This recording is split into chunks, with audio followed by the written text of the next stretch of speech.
தமிழகம், புதுவை மற்றும் காரைக்கால் பகுதிகளுக்கான தினசரி வானிலை அறிக்கை. கடந்த 24 மணி நேரத்திற்கான வானிலை தொகுப்பு. தமிழகம், புதுவை மற்றும் காரைக்கால் பகுதிகளில் வறண்ட வானிலை நிலவியது. வெப்பநிலை பற்றிய குறிப்பு. அதிகபட்ச வெப்பநிலையாக ஈரோட்டில் 35.2 டிகிரி செல்சியஸ் பதிவாகி உள்ளது. அடுத்த 7 தினங்களுக்கான வானிலை முன்னறிவிப்பு மற்றும் எச்சரிக்கை. இலங்கை கடற்கரையை ஒட்டிய தென்மேற்கு வங்கக்கடல் பகுதிகளில் ஒரு வளிமண்டல கீழடுக்கு சுழற்சி நிலவுகிறது.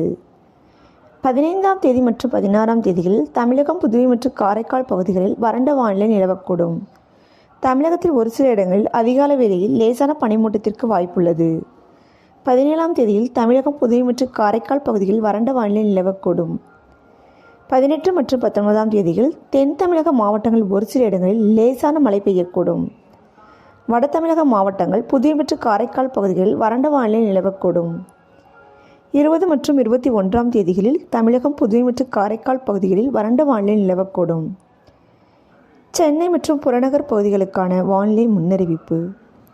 அடுத்த 48 மணி நேரத்திற்கு வானம் ஓரளவு மேகமூட்டத்துடன் காணப்படும். நகரின் ஒரு சில இடங்களில் அதிகாலை வேளையில் லேசான பனிமூட்டத்திற்கு வாய்ப்புள்ளது. அதிகபட்ச வெப்பநிலையாக 31 to 32 டிகிரி செல்சியஸ் மற்றும் குறைந்தபட்ச வெப்பநிலையாக 22 டிகிரி செல்சியஸாக இருக்கக்கூடும். மீனவர்களுக்கான எச்சரிக்கை ஏதுமில்லை.